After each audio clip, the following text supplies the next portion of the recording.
What's going on? And welcome to my bootcamp level 1 in real estate.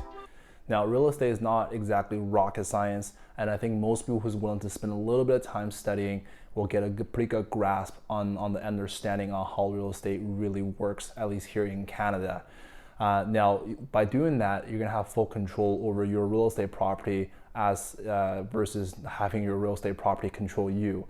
So that is the goal here, and I want today just focus on a few really basic beginner terms. If you already know it, feel free to skip this video, but I think for a lot of people, this is a good review on what it means to start in real estate.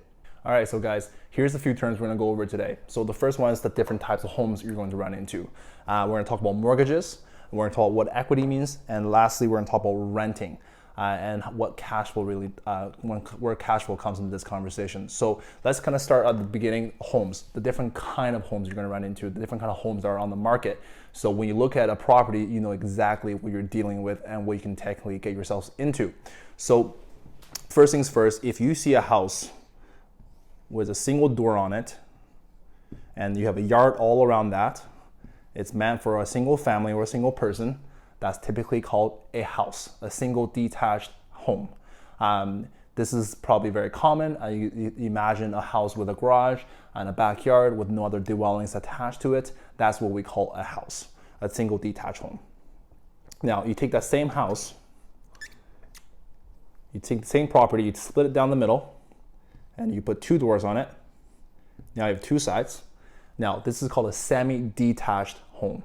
Now, having two doors meaning you have two individual owners on both sides. So one owner here, and in most cases, actually, one side is actually mirror image of the other side. So say if you have a kitchen right here, most likely on the other side of the house, their kitchen is also right here. So that's a semi-detached home. Now, if you take the same semi-detached home and imagine there's a whole row of them. You know, there's quite a few of them here, so at least more than three, and so on and so forth. And each they have their own door, and it goes on. So that's what we call a row house, or also what I think more commonly people know this as townhouses. Now, the difference between townhouse and a semi-detached is that at townhouses, if you live in this middle building, and they're all owned by individual owners, if you live in this middle building, you actually share two walls with your neighbors. So one on the left side of you, one on the other side of you. So that's the difference there. So this is what we call a townhouse. Now, there's another term that people often get confused with is property with multiple residential units. Now, it's kind of a mouthful, and most people call these duplexes and fourplexes. Now, these are different than townhouses, and here's how you can differentiate them. It's by ownership. So if you have the same house and it's split into two, it has the same property, but instead of having two different owners owning one side and the other, you have one owner owning the entire house, but this place also has two doors, and it's meant for two families, but this whole entire building is owned by one person. So a lot of times you're gonna see that their owner is gonna live on this side, and they're gonna rent out the other side. This is what we call property with multiple residential units, AKA a duplex. So you have two sides, two living quarters, but the whole building is owned by one person.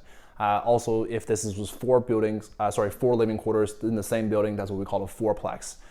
So this is something you're gonna see common as well. So, and that's different than a townhouse or a row house, and it's gonna be definitely different than a semi-detached. So you wanna know the difference there. Lastly, I think the most common one you're gonna see here, at least in Vancouver, is what we call condos and apartments. So these are usually really tall towers or multiple unit buildings where the owners own the individual suites, but the land and the common spaces are shared between all the owners. So something that's very typical is you see a big building, you have many floors, and each suite is owned by a separate owner, and they all pay something called a strata fee or maintenance fee to take care of the common areas. So the lobby, the swimming pools, all the amenities, even the gardening around it. So that all comes out of the strata fee. So that is a condo apartment. All right, guys, so say if you wanna buy a home. Now, say if you wanna buy this single detached home for $300,000. Now, most young people don't just have $300,000 sitting around in their bank account to buy a home with. So what are we gonna do? So we need $300,000. to purchase this home. So what now you go to so what the bank's going to do is the bank is going to be like, okay, well, let me take a look at your work history. Let me take a look at your finance statements and see how much money you make. And if I think you have the ability to pay back a loan, what I'll do is I'll issue you a mortgage. So let's take an arbitrary number, let's say 10%. So the bank says you put up 10% and I'll put up the rest. Based on your work history, based on how much money you earn monthly. So I think that's a reasonable amount that you can pay back. So say the bank puts up the rest of it. So you put up 10%, which is of 300,000, that's 30,000. So you put up 30,000, and that leaves over $270,000, which the bank will put up for you. Now, the bank doesn't just loan out money for free. They run a business as well. So they're going to expect you're going to pay an interest when you pay them back. So, this is not free money.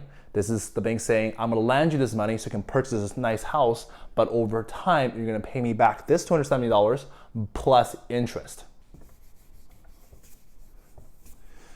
So let's say the interest rate is 5%. So the bank is going to say, I'm going to charge you a 5% interest and you're going to pay me back this money over the next 30 years. So we'll say 5% over 30 years.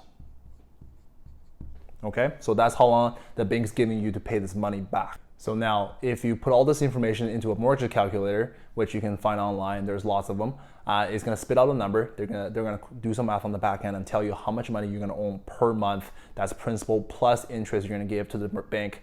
And in this case, it's gonna be around $1,500.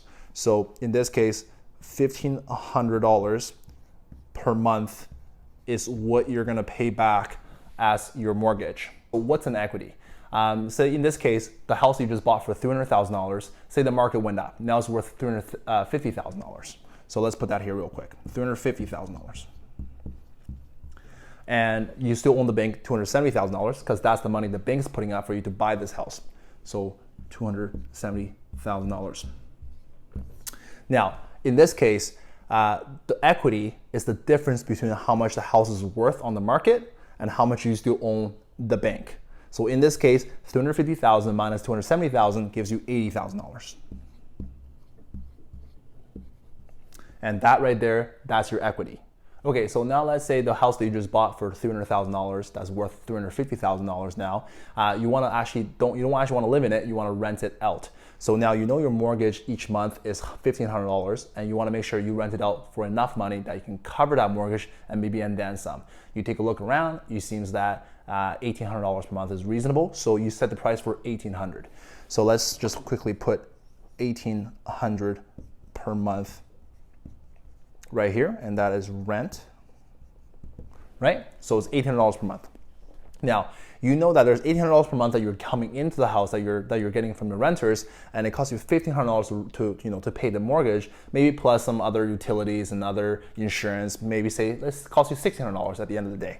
So $1,600 per month is your expense. I'll just put EXP for now. So expense. So what does that left you with? That leaves you with $200 per month in the positive. And this, ladies and gentlemen, is what we call cash flow. So cash flow. And cash flow is a very good thing. So if you're ever looking to investing or investing in other properties, people are always going to talk about equity and cash flow. These two are very common terms that's going to pop up when it comes to investing. So things I want you guys to be aware of. These are very fundamental and maybe almost too simple for the viewers out there, but these are the fundamental terms that everybody must understand if they hope to own a home one day. So, if you like this content, I am gonna put out more just educating you guys on what it means to own a home and all the ins and outs. So if you like it, drop a like, drop a comment, subscribe, and I'll see you guys in the next week. Thanks so much.